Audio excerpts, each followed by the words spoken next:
ठीक आहे देवगुरु, हे तर निश्चित झालं. पण आता हे ठरवू की समुद्र मंथनासाठी रवीचं काम कुणाकडून होईल आणि या महाकाय रवीसाठी दोरखंड कुठून आणायचा.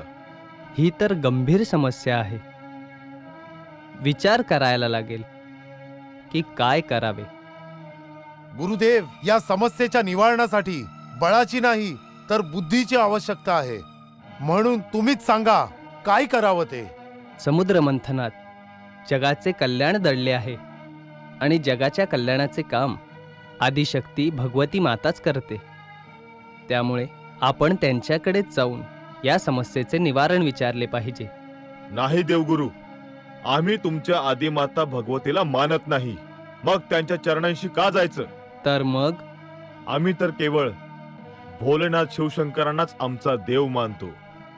मग चला त्यांनाच जाऊन विचारूया. भोलेनाथ तर सगळ्यांचेच देव आहेत.